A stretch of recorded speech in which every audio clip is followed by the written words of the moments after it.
Bahkan di beberapa pihak tuh udah ngejadiin IO ini sebagai profesi loh. Wih, keren kan?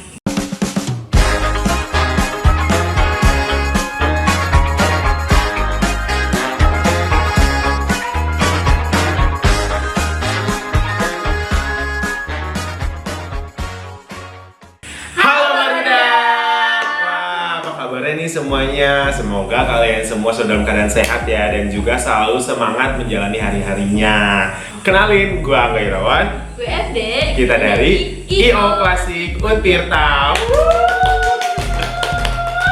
Wah, ngomong-ngomong soal IO nih atau event organizer, kalian semua pasti gak asing kan sama istilah yang satu ini, ya gak sih? Banget. Karena kan IO tuh ada di sekitar kita, ada di mana-mana. Kayak mungkin kalian yang pernah ke konser pasti pernah kan ke konser, Pernah dong. atau ke birthday party pasti pernah. Terus ke apa lagi kayak lomba-lomba ya kan, atau HUT RI. Nah, itu semua tuh merupakan kerja dari tim event organizer gitu. Tapi ya, ngomong-ngomong soal event organizer nih, di video ini kita bakal ngebahas seputar event organizer.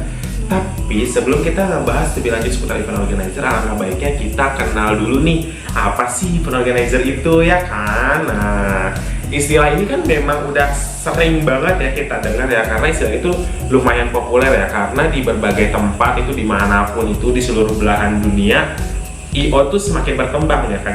Bahkan di beberapa pihak tuh udah ngejadiin IO ini sebagai profesi loh. Wih, keren kan? Nah, kalau menurut pakar manajemen yang namanya Renald Kasali pernah memaparkan kalau si IO ini ialah sebuah bisnis yang menerapkan konsep manajemen secara berkesinambungan dan juga konsisten dalam mengeksplorasi dunia entertainment sedalam-dalamnya, yang dibangun dari sebuah tim yang mencatat kayak dari proses pemilihan acara, pengemasan acara, pemenuhan pembayaran, pengurusan perizinan, sampai meyakinkan keamanan, juga penyiapan teknologi dan pemasarannya, itu semua diurus sama IO kayak gitu. Wah, berarti kalau menurut Bapak Renald Kasali ini IO itu adalah bisnis. Nah, bener kan tadi apa yang gue bilang, bahwasannya tuh beberapa pihak tuh sekarang udah ngejadiin IO sebagai profesi. Nah, selanjutnya itu ada pendapat yang disampaikan sama Indro Kimpling Suseno di bukunya yang berjudul Cara Pintar Jadi Event Organizer nih, dimana beliau mengatakan bahwasannya event organizer adalah sekelompok orang yang terdiri dari tim pelaksana, tim pekerja, tim produksi, dan juga tim manajemen yang melaksanakan tugas operasional suatu program acara atau melakukan pengorganisasian untuk mewujudkan suatu program acara. Ya, singkatnya event organizer itu adalah panitia acara gitu. Nah, jadi setiap kegiatan yang diselenggarain itu tujuannya untuk memperoleh keuntungan dari dua belah pihak, baik dari penyelenggaraannya maupun sampai yang hadir juga harus dapat keuntungan kayak gitu. Nah, keuntungan ini juga sifatnya nggak material doang, tapi ada non material juga. Nah, jadi bentuk event organizer sendiri udah dikenal di masyarakat maupun di lingkungan pekerjaan. Contohnya nih kayak event-event konser. Nah, kalau kita pernah kan ke konser pasti, nah di belakang konser tuh pasti di belakangnya ada IO kan? Ada. Nah, kayak Itu gitu. ada IO. Bener.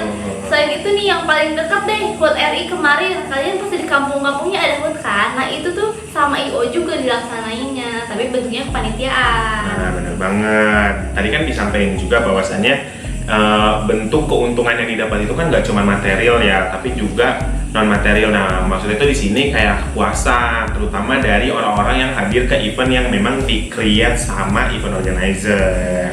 Tadi kan kita udah mengenal nih apa sih event organizer itu. Selanjutnya kita mau ngebahas seputar jenis-jenis event dan juga klasifikasi event organizer. Nah, event organizer itu punya ruang lingkup kerja yang luas banget sesuai dengan jenis acara yang ada dan juga perkembangannya. Karena kita dari event organizer itu harus mengikuti perkembangan zaman yang ada gitu. Kayak misalkan kita mau create acara yang temanya tuh olahraga, kayak ada acara pertandingan profesional, kompetisi peringkat, terus juga ada pertandingan persahabatan, kayak misalkan bola ya kan suka ada tuh pertandingan yang dia itu untuk persahabatan, untuk silaturahmi antara klub sepak bola gitu kan.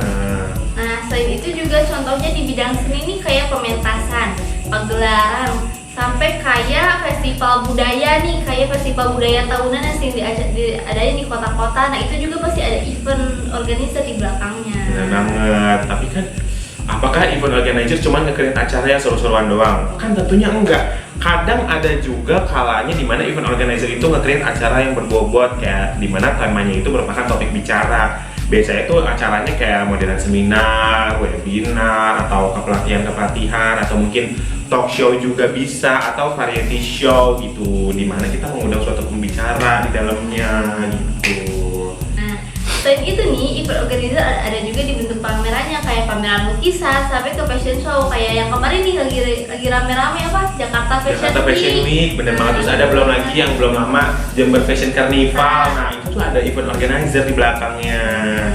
Tapi apakah event organizer itu cuma nge-create acara yang sifatnya publik?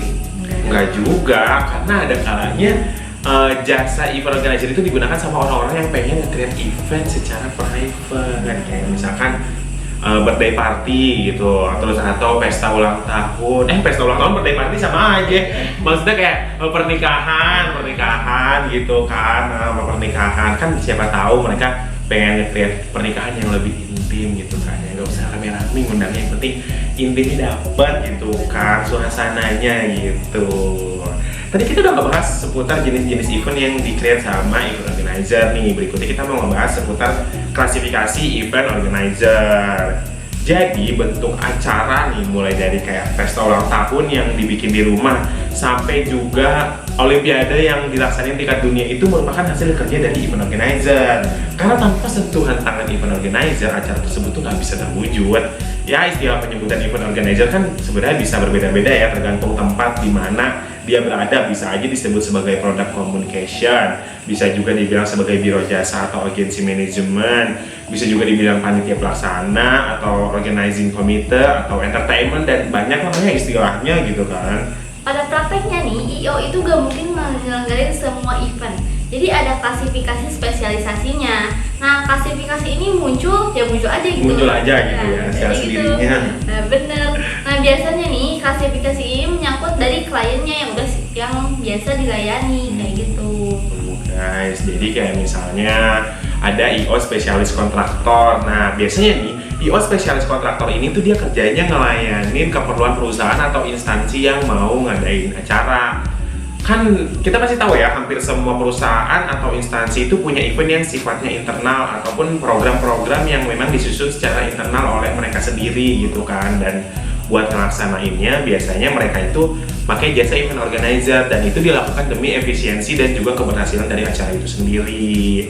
Karena kan ya kayak yang kita tahu ya, mereka semua itu orang-orang perusahaan, orang-orang instansi itu kan super sibuk ya kan, jadinya mereka nggak punya cukup waktu dan juga tenaga dan pikiran buat mikirin panitia internal di antara mereka sendiri untuk nge-create eventnya mereka gitu. Nah, tapi ini tuh beda halnya kayak misalkan kegiatan mereka kayak kegiatan promosi nih. Contohnya kayak acara launching produknya mereka, terus kayak acara promosi brand barunya mereka, itu udah bukan lagi bagian dari event organizer, tapi itu udah bagian dari tim marketing dan juga tim humasnya mereka gitu. Nah, kan kalau spesialis kontraktor tuh kayak perusahaan yang membutuhin mereka buat membantu acara mereka, menyukseskan acara mereka.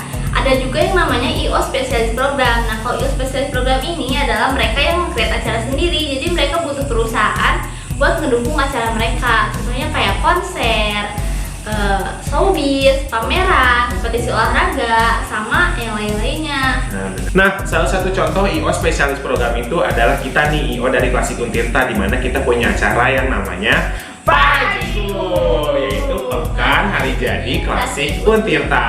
Nah, di mana di Pekan Hari Jadi Klasik Untirta ini kita nge-create event yang luar biasa seru banget. Di dalamnya kita bakal ada festival-festival musik nih, terus kita ada juga lomba-lomba, dan tentunya kita ada malam puncak yang ngundang besarnya keren banget ya kan?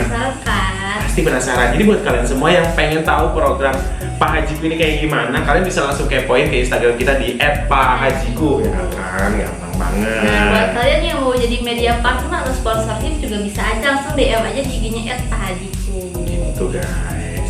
Tadi kita udah ngebahas seputar apa itu event organizer, kemudian kita udah ngebahas seputar jenis-jenis event dan juga klasifikasi event organizer. Selanjutnya kita mau ngebahas tentang peran event organizer itu sendiri nih.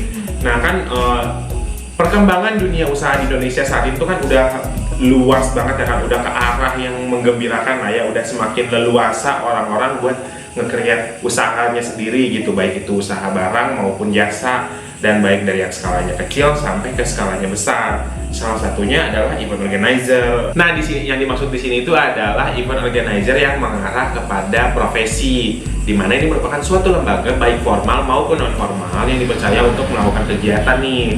Kegiatan-kegiatan tersebut itu kayak semacam peluncuran suatu produk baru, pesta, seminar, pagelaran musik, dan juga lain sebagainya. Dan itu semua disesuaikan dengan permintaan para pengguna jasa atau inisiatif dari event organizer itu sendiri nih. Nah, di sini yang ngebedain antara sebuah event organizer dalam bentuk kepanitiaan dan juga event organizer yang mengarah kepada profesi itu bisa kalian lihat dari event itu sendiri yang di-create. Kayak misalkan kalian pernah kan ikut kepanitiaan yang buat acara, tapi selesai acara panitia itu bubar. Nah, maka itu bukan event organizer profesi, tapi itu cuma event organizer dalam skala kepanitiaan. Nah, sebaliknya, kalau misalkan event organizer profesi itu, meskipun eventnya udah selesai dilaksanakan, tapi orang-orang yang ada di dalamnya itu tetap ada sampai selanjutnya, sampai seterusnya gitu. Benar, kayak kita nih dari Klasik Untirta, udah ada sejak tahun 2000 sampai sekarang gitu. Nah, peran IO ini bisa dilihat dari pelaksanaan tugasnya membuat menyelenggarain suatu event sesuai spesifikasinya. Nah, peran IO juga contohnya nih kayak penyelenggara acara. Nah, jadi semua yang berhubungan dengan acara dari persiapan sampai laporan dan juga tanggung jawabnya nih dibuat juga sama IO. Nah, tugas utama IO nih pada prinsipnya adalah mengorganisir suatu acara secara keseluruhan. Mau dari buat plan, bikin rancangan dana, sampai lain-lainnya, pokoknya dari A sampai Z itu dibuat sama IO. Nah, kayak yang tadi udah dibilang sama FD, kan tugas IO itu kan mengorganisir acara dari A sampai Z. Itu tuh nggak cuman satu plan doang yang dibikin sama event organizer. Biasanya event organizer itu bikin plan dari plan A, B, C, D, dan seterusnya.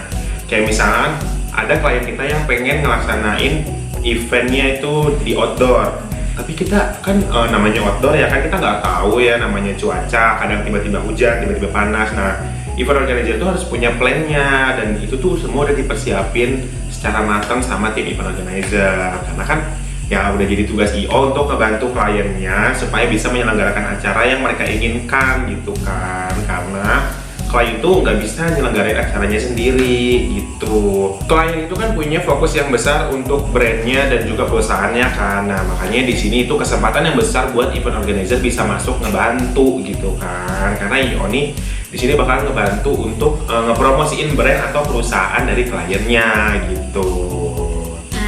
Klien udah menyerahkan eventnya kepada IO yang profesional di bidangnya. Jadi IO harus bekerja sebaik-baiknya, karena pasti nih klien juga kan nyari ke IO dengan harapan yang tinggi, dengan harapan kalau event mereka bakal lebih baik dari yang bisa mereka kerjakan sendiri. Makanya mereka pakai jasa IO ya kan.